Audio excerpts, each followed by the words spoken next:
Salam dəyərli müdavimlər, abituriyentlər, xoş gördük hamınızı. Mən Akşin Tahirov, tarix müəllimiyəm. Dəyərli yoldaşlar, vaxt itirmədən keçirik növbəti mövzumuza. Növbəti mövzumuz, dəyərli yoldaşlar, Azərbaycan tarixindən Sacilər dövlətidir. Dərslikdə ardıcıllığı biraz dəyişərək sizə Azərbaycanın şimalında yaranmış feodal dövlətləri haqqında danışdım. Sonra isə cənubunda yaranmış feodal dövlətlərini ardıcıl şəkildə təqdim etməyi düşünürəm. Deməli, Sacilər dövləti 898-941-ci illərdə mövcud olub Sacilər dövləti. Sacilər kimlərdir? Türk mənşəlidir, Aşina nəslinə mənsubdurlar. Özlərini Aşina nəslinin nümayəndələri kimi təqdim edirlər və Afşin titulu daşıyırlar. Biz Afşin titulunu hələ Babəklər hərəkatından bilirik. Deməli, banisi Əbu Sac Divdad olub. Sacilər sülaləsinin, dövlətinin yox, sülaləsinin banisi Əbu Sac Divdad olub.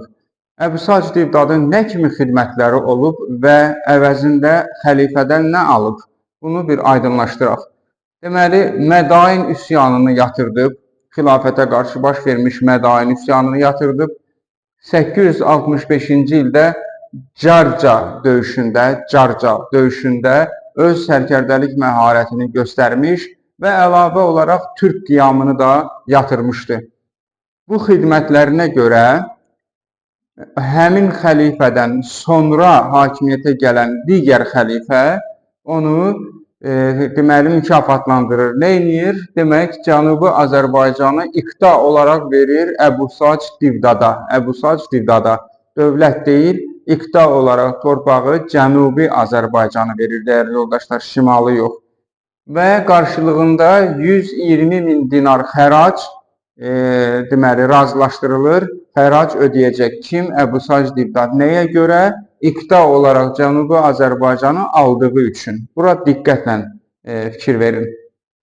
Daha sonra sülalənin davamçısı kimi və Cənubi Azərbaycanı idarə edən kimi kim gəlir hakimiyyətə? Məhəmməd ibn Əbu Sac, yəni Əbu Sacın oğlu Məhəmməd. Məhəmməd Gürcülər üzərinə uğurlu yürüşlər edir. Çünki o dönəmdə Gürcülər Azərbaycanın qərb ərazilərini ələ keçirməyə can atırdılar və onların üzərinə uğurlu yürüşlər edir. 898-900-cü illərdə öz adına pul kəsdirir. Sacilər dövlətində, yəni dövlət olaraq yox da belə deyək, o Cənubi Azərbaycandakı hakimlik edirlər. Oradakı bu hadisə, yəni bu pul kəsimi 898-900-cü illərdə Sacilər dövlətinin yaranması kimi götürülür. Yəni, dövləti yaradan Məhəmməd ibn Əbu Sacdır. Sülalənin banisi, deməli, Əbu Sac Divdaddır. Sacilər dövləti yaranır. Azərbaycan ərazisində ilk etnik feodal dövləti hansıdır? Sacilər dövlətidir. İlk etnik feodal dövləti. Ərazisi Dərbənddən Zəncana qədər olan torpaqları əhatə edir. Paytaxtları əvvəl Marağa şəhəri, sonra Ərdəbil şəhəri olmuşdur. Dəyərli yoldaşlar, sonra hakimiyyətə Məhəmməd ibn Əbu Sacın qardaşı Yusif ibn Əbu Sac gəlir. Yəni, Əbu Sacın oğlu, ikinci oğlu Yusif. Müstəqil siyasət yeritməsi ilə məşhurdur Yusif ibn Əbu Sac. Dövləti çox qüvvətləndirir. 912-ci ildə hətta o dərəcədə qüvvətlənir ki, xilafətə xəracı dayandırır, xilafətin asıllığından çıxır. Çıxır asıllıqdan, xilafət də buna qarşı bir tədbir görməlidir. Nə edir? Qoşun göndərir. Göndərilmiş ilk ordunu, deməli 20 minlik ərəb ordusunu Yusif ibn Əbu Sac darmadağın edir.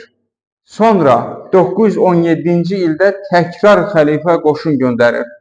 O da məğlubiyyətə uğradılır Yusif ibn Əbu Sac tərəfindən.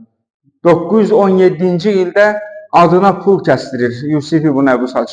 Yəni, təsdiqlətdirir ki, mən müstəqiləm, xilafətdən heç bir asıllığım yoxdur. Müstəqil olur. 919-cu ildə xəlifə yenə qoşun göndərir. Bunun nəticəsində nə olur?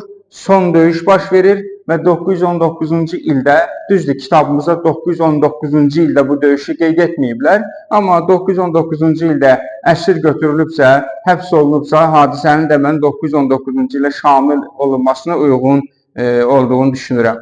919-922-ci ildə əsirlikdə olur. Kim? Yusif ibn Əbu Sac. Harada əsirlikdə olur? Ərəb xilafətində. Amma əhalinin Azərbaycanda ciddi müqaviməti, yəni Yusifi geri istəməsi, görünür ki, bu mövzuda bir müqavimət olub. Azərbaycanda ciddi müqavimət məcbur eləyir ki, xəlifəni azad etsin. Kimi? Yusif ibn Əbu Sacı. Yusif ibn Əbu Sac təkrar geri qayıdır və Sacilər dövlətinin başına keçir. Dəyərli yoldaşlar, gələn kimi geri, əsirlikdən gələn kimi birinci zərbəni Azərbaycan ərazisində torpaqları tutmaq istəyən, Azərbaycana işğalçılıq planları olan erməni və gürcüləri darmadağın edir, onları asılı hala salır. Sonra Ani, Dəbil, Tiflis, Kaxetiyanı Sacilər dövlətinə birləşdirir. Daha sonra Şirvanşahlar dövlətini, Tiflis və Dərbənd əmirliklərini də Sacilər dövlətinə birləşdirir. Çox mükəmməl, ardıcıl, deməli, hərbi səfərlər edir. Dərbənd səddini təmir etdirir.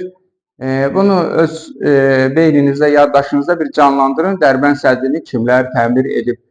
Azərbaycan ilk dəfə vahid müstəqil dövlət halında birləşdirilir, dəyərli yoldaşlar. Yəni, şimallı, cənublu Azərbaycan bir yerdə ilk dəfə vahid dövlət halında hansı dövlətə aiddir bu ifadə? Sacilər dövlətinə.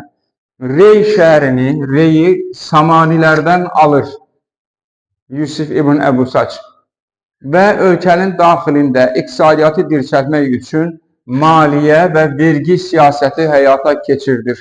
Nəticədə iqtisadiyyatı müəyyən qədər dirçəldə bilir. Lakin ölümündən sonra ara müharibələri nəticəsində Sacilər dövləti zəifləyir. Bütün feodal dövlətlərinə aiddir. Həmişə qüdrətli bir hökmdarın vəfatından sonra nə olur? Hakimiyyətə gəlmək istəyənlər ara müharibələrinə, feodal ara müharibələrinə başı qarışır. Dövlət ümumilikdə zəifləyir. Sonra nə olur? Digər kimsə gəlir, oranı işğal edir, dövlət süqut edir. Eyni xroniki ardıcıllıqla nə olur?